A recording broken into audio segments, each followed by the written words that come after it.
আমাৰ মুখপত্ৰ লোকমংগলৰ উন্মোচন কৰিলোঁ। Lokmangal Saraswati memorial trust for culture and এডুকেশ্যনৰ উদ্যোগত 2012 চনৰ পৰা আমি আৰম্ভ কৰি আহিছোঁ। প্ৰত্যেক বছৰে লোকমংগলৰ আমি বিভিন্ন অঞ্চলৰ কলা কৃষ্টি আৰু শিক্ষাৰ ওপৰত আলোকপাত কৰি এই আৰ্টিকেলবোৰে ইয়াত পাব্লিছ কৰোঁ।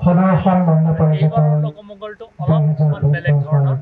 আমি প্ৰায় ভাৰতবৰ্ষৰ ভাল ভাল ৰাইটাৰৰ আৰ্টিকেলছবিলাক লৈছোঁ, যি আৰ্টিকেলবিলাকে মানুহৰ মংগলৰ কাৰণে লিখে। সেইকাৰণে এইবাৰৰ লোকমংগল আমি যিটো উদ্যোগ লৈছিলোঁ, যোৱা 2 বছৰৰ পৰা আমি এই কামটো কৰি আছিলোঁ। মাজতে কৰোণাৰ আতংক হোৱাৰ কাৰণে আমি এপ্ৰিলত অনুষ্ঠানটো কৰিব নোৱাৰিলোঁ।